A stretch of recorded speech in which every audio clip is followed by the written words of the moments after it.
From Hollywood, the George Burns and Gracie Allen Show for Hormel and Spam.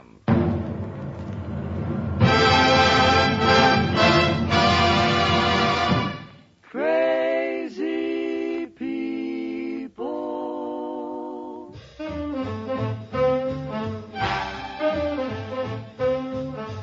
Spam, rebop, boom, spam. George Burns and Gracie Allen are the show when his orchestra for singing glee. We're the smoothies three. Last but not least, and with Bud Heaston.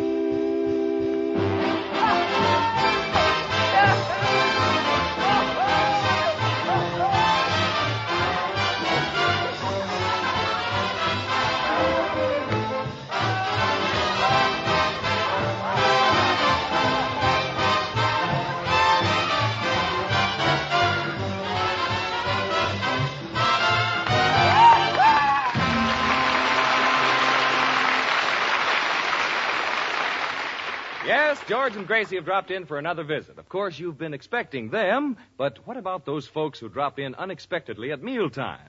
Well, don't fret, don't fuss, just serve Spam, S-P-A-M. This tender, juicy meat is perfect for hurry-up meals. It's all ready to eat. Just open the Spam can, slice it, and serve with sliced tomato or a salad.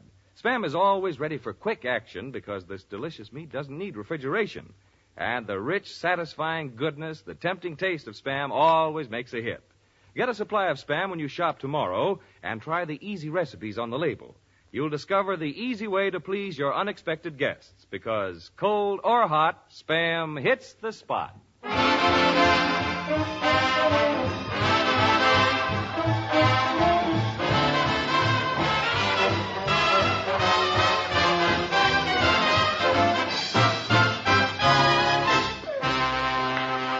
Together just like Spam and eggs. Ooh. Why, the stars of our show, and here they are in person, George and Gracie.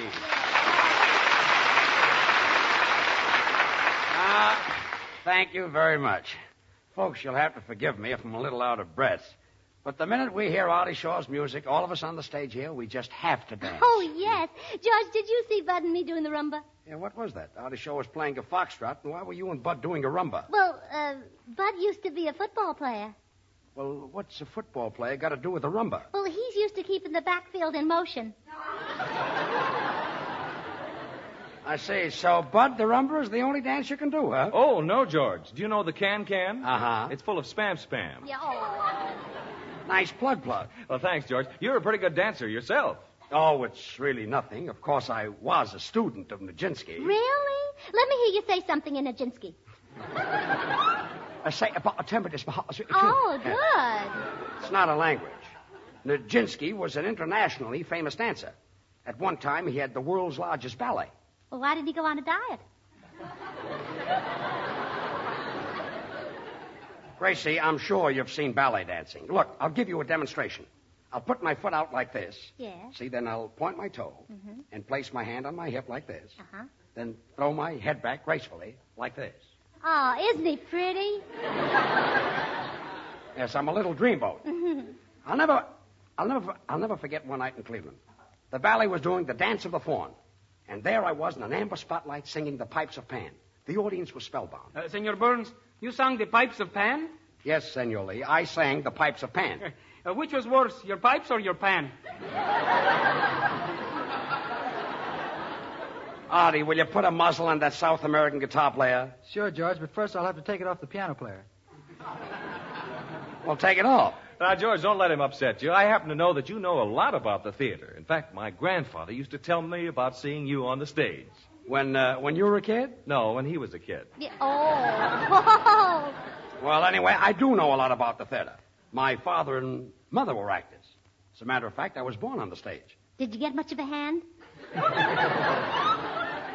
Yes, for an encore, I did a minuet with the stork. The stork? Yes. You know, I once saw a stork that looked like a duck. How can a stork look like a duck?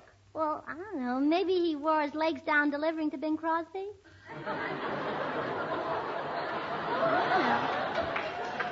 Yes, well, maybe. Where was I? Oh, yes, Nijinsky. Ah, those were the days. What acts they had in vaudeville. Bankoff and Gurley, Dittenfest and Lee, Crovney Brothers and Crovney. Where can you find talent like that today? Well, I don't know about the rest of them, but I do know what Dittenfest is doing. Dittenfest? Yes. Dittenfest, Louise? What's he doing? He's an assistant to a doorknob polisher. Assistant to a doorknob polisher? Yeah? What does he do? Well, he's the fellow that goes, and the other fellow polishes.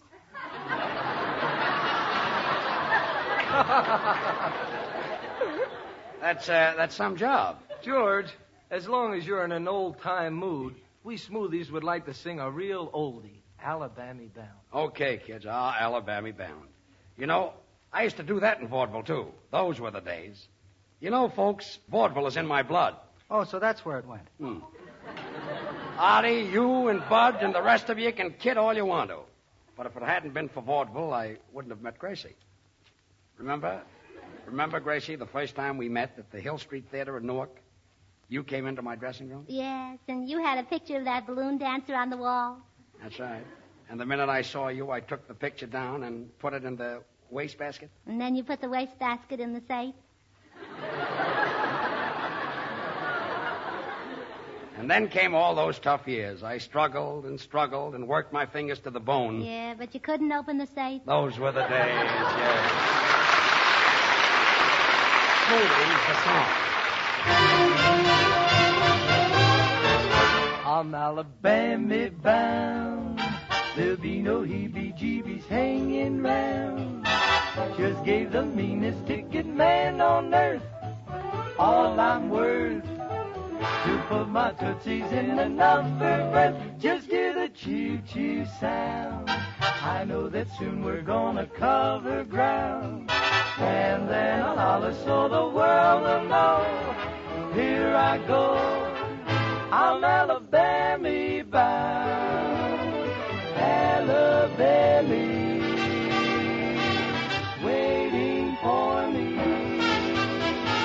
Just gave the meanest ticket man on earth. You put all the tootsies in an upper berth. Just hear the choo-choo, now we're bound to cover ground. Here I go, choo-choo blow, I'm Alabama bound. Goodbye blues, birds are singing, every old thing's in tune. Goodbye blues, nothing but laughter morning and afternoon. I'm Alabama bound. There'll be no heebie-jeebies hanging around, leaving town. I just gave the meanest ticket man on earth all I'm worth, the bestest that I had. To put the tootsies in an upper berth, just hear the choo-choo sound. I know that soon we're gonna cover ground. And then I holler so the world will know. Here I go, I'm Alabama bound. I'm Alabama bound. We're leaving this town. From now on, not a frown, 'cause we're Alabama bound.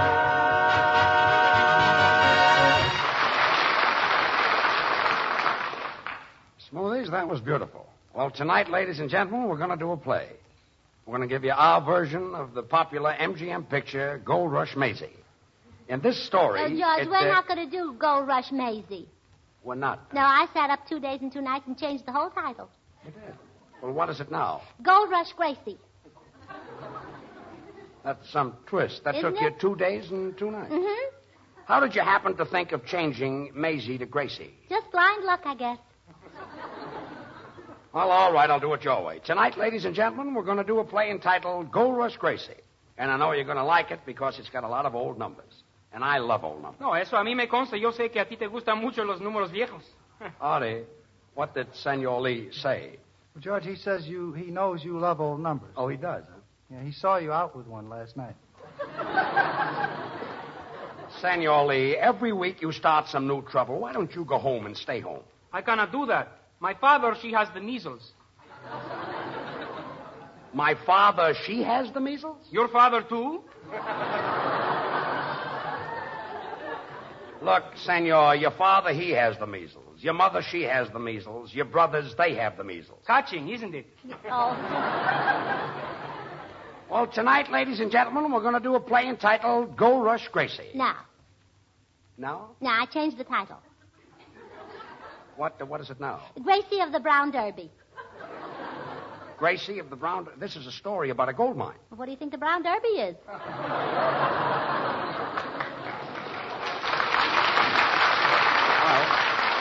All right, then. So tonight, ladies and gentlemen, we're going to do a play entitled Gracie of the Brown Derby. Mr. Burns. Look, I know you went to Harvard for 4 years and that you're very unhappy because you're a sound man. But that's not... It's not that. Would you mind if I slammed the door just once? Why? I read tonight's script, and I noticed that there are no sound effects for me. Well, you're still getting paid. Yes, I'm getting paid. Could I please slam the door just once? Well, all right. Slam the door. Ah, now I feel better. Why? I refuse to accept charity.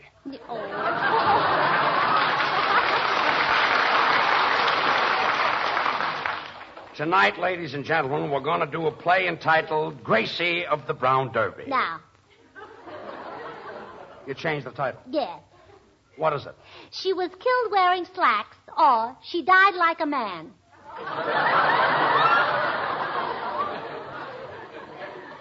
All right, ladies and gentlemen, tonight we're going to do a play entitled She Was Killed Wearing Slacks, or She Died Like a Man. George, I hate to interrupt, but tonight I'd like to repeat Frenesy, the number I played on the opening show, because there's a very fine musician waiting to hear it. Who? Me. Tonight, ladies and gentlemen, we're going to do a play entitled She Was Killed Wearing Slacks. To think I'm a lowly sound man. Sound man.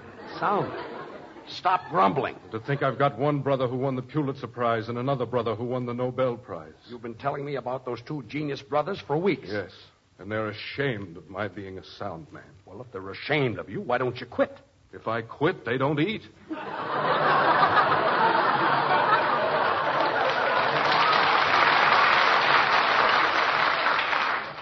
All right, ladies and gentlemen, tonight we're going to do a play entitled... Perdón, Senor Burns.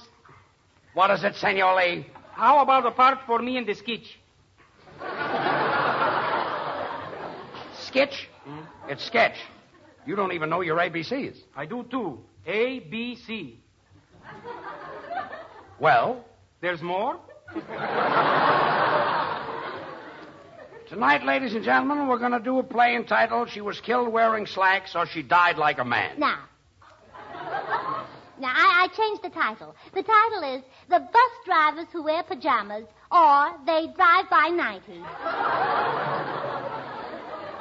Gracie, is this the last title? It's positively the last title. Good. Ladies and gentlemen, tonight we're going to do a play entitled The Bus Drivers Who Wear Pajamas, or They... Come in! George Burns and Gracie Allen? Yes? I'm Joyce Moon. Oh, Joyce Moore. George, I forgot to tell you, this young lady is from Fergus Falls, Minnesota, and she has been chosen Queen of the Lakes at the Minneapolis Aquatennial. Go ahead, Joyce. Mr. Burns and Miss Allen, the people of Minnesota have sent me as a goodwill ambassador to inform you that we in Minnesota are naming 2 lakes after you, Lake Burns and Lake Allen. Naming 2 lakes after us. Well, Gracie, say something. I don't know what to say. I've never been a lake before. Gracie, please.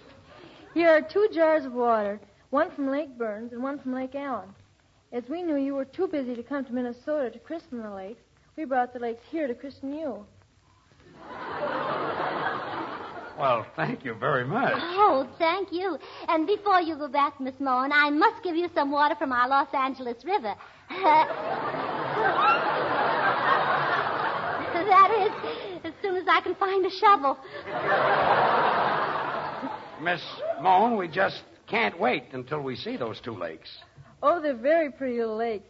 You know, Lake Burns and Lake Allen have a little bay. They have a little bay, huh? Well, isn't that cute? How long have they been married?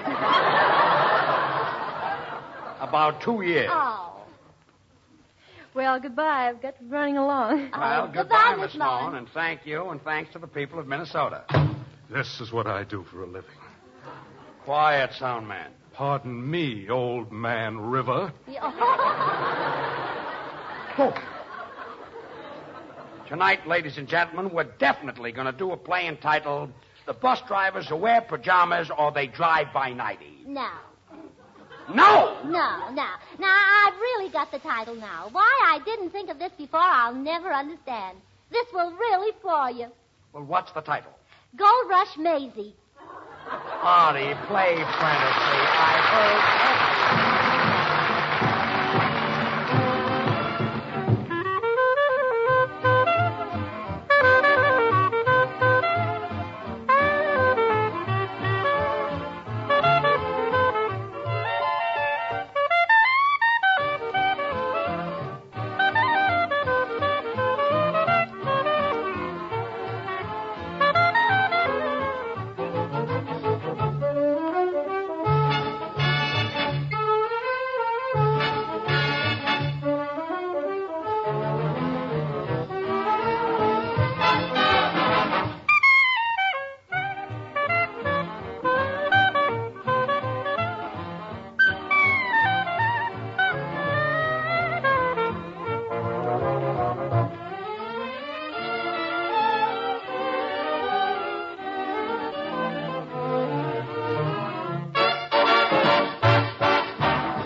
George, isn't it wonderful having 2 Minnesota lakes named after us? Yes, Gracie, but we have to go there. How are we going to find them?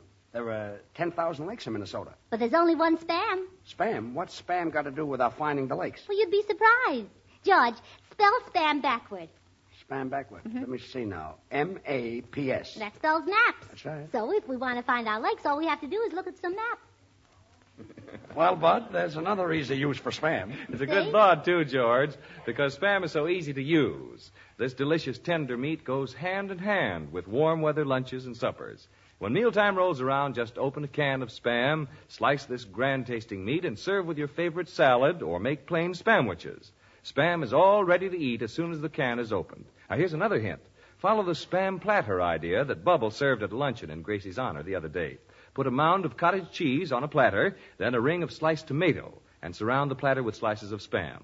Decorate with radishes and olives, and you're all set to entertain in grand style. Oh, and boy, was that good. Yes, Gracie. The meaty flavor, the satisfying taste of Spam makes the meal complete, and you can see it's so easy. When the family says, "What do we eat?" surprise them with Spam, S-P-A-M. Then try the easy recipes on the label.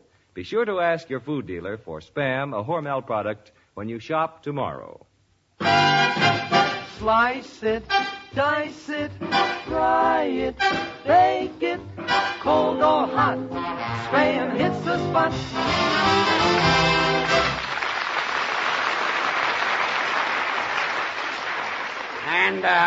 And now for our play. And you can make up your own title. Bud, set the scene. The scene of our story opens in a typical frontier dance hall, the Cafe Elbow, just a joint. All All the dance hall hostesses are working hard trying to make an honest mink coat. In the center of the floor, we find our heroine, Gold Rush Gracie. Well,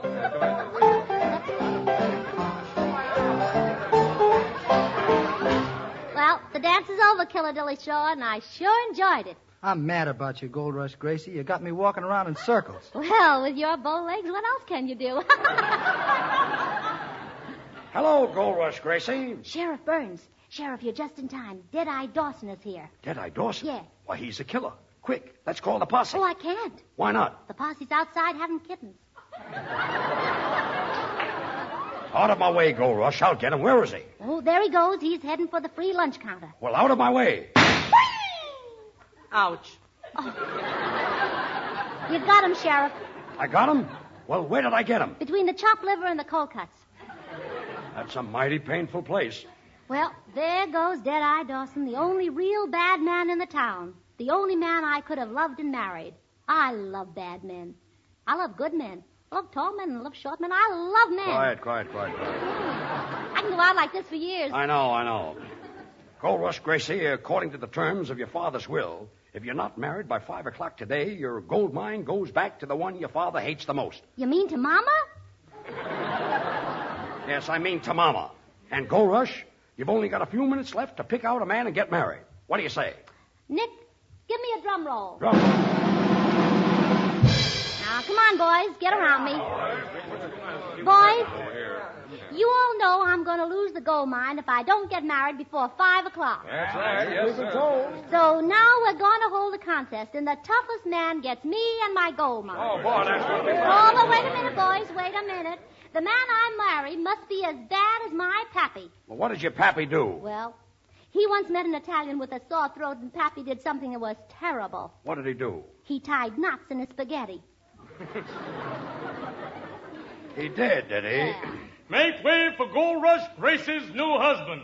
Gold Rush, you don't have to look any further. I'm the baddest man in town. The rest of these here fellas are all sissies. Sissies? Did you hear that, men? This fella says that you're all sissies. Well, are you all sissies?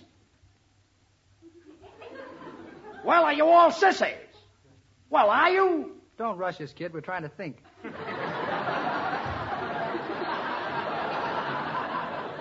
Well, Gold Rush, you better make up your mind. You've got to get married to somebody. Make you know. way, here comes Bullethead Heaston. He'll gallop through the window. He's riding for trouble. Whoa!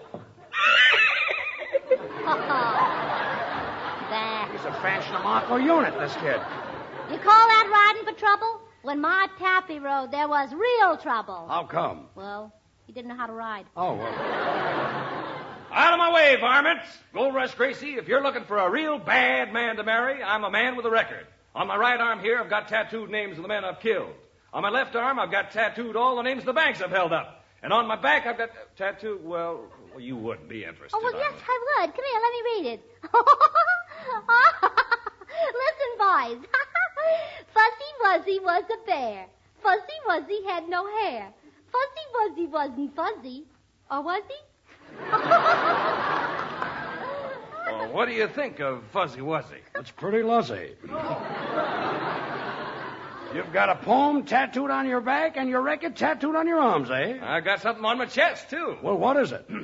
Ladies and gentlemen, for a tasty snack, just open a can of Spam. It's all ready to eat. You'll find everybody in the house likes it meaty flavor and it needs no refrigeration. And there's nothing like Spam for lunch. You call yourself bad, huh? Oh, I'm plenty bad. Today, for lunch, Yes. I had hamburger. That is bad. You ain't half as tough as my pappy. My pappy would take a telephone book and tear it with 2 fingers like this. Say, tearing a phone book with 2 fingers. That's wonderful, Gold Rush Gracie. How did you ever do it? Easy. It was a Glendale phone book. Well, it's no use, Gold Rush Gracie. You'll have to go a long way to find anybody as tough as your pappy. From there to here is far? You're tougher than her pappy? You really think so? What makes you so bad? I'm the black sheep of my family. I'm in bad with my uncle. I'm in bad with my father. I'm in bad with my cousin. And it's no good. Why? It's too many in one bad.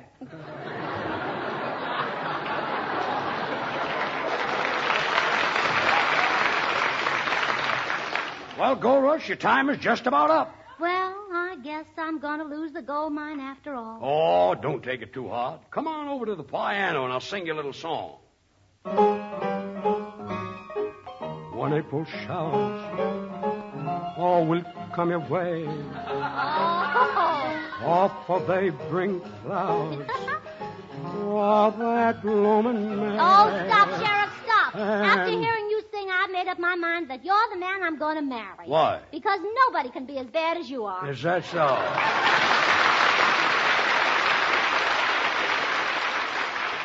And now, ladies and gentlemen, that was the story of Gold Rush Gracie. Now, Now, I changed the title. quiet.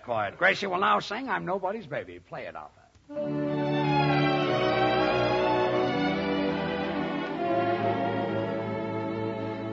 I used to be my mother's baby, but when I smiled, my dad went wild.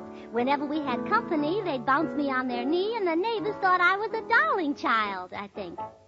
Once I was everybody's baby, but right now I'm lonesome as can be. You see, I'm nobody's baby. I wonder why each night and day I pray the Lord up above. Oh, please send me down somebody to love, but nobody wants me. I'm blue somehow. Won't someone hear my plea and take a chance with me, because I'm nobody's baby now. Oh dear Beatrice Fairfax, what shall I do? Sign perplexed. Why, oh why do they shy when they spy that gleam in my eye? I'm 5'2" with eyes of blue, and people tell me I'm attractive. I can cook and sew, but my evenings aren't very active. So won't you hear my cry and take a chance on I, because I'm nobody's baby now, but I'll get somebody's baby somehow.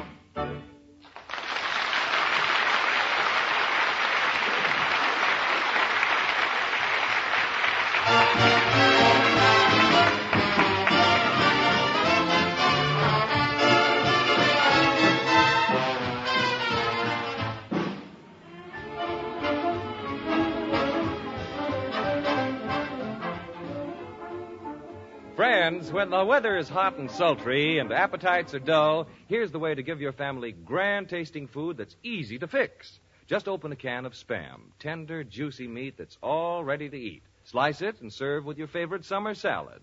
The delicious taste, the meaty, satisfying flavor of Spam wins approval from the huskiest appetite. Ask your food dealer for Spam when you shop tomorrow. Try the easy recipes on the label. Be sure you ask for S-P-A-M, Spam. Thanks, Bud. Well, Gracie, say goodnight. Oh, good night. Say, Gracie, wasn't that nice to have 2 lakes named after us? Yes, but Jack Benny had a mountain named after him. A mountain? Yeah. What is that? Mount Baldy. Good night, folks.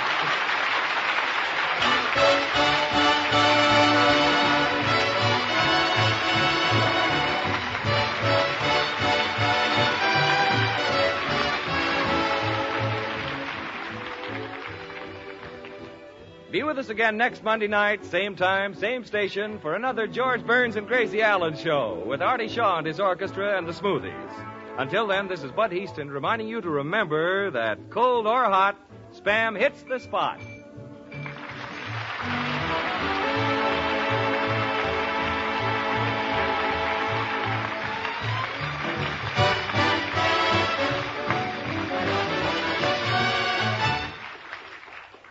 Have you tried Hormel Chili Con Carne? You may think you don't like chili, but chili con carne, the way Hormel makes it, is different, and everybody likes it.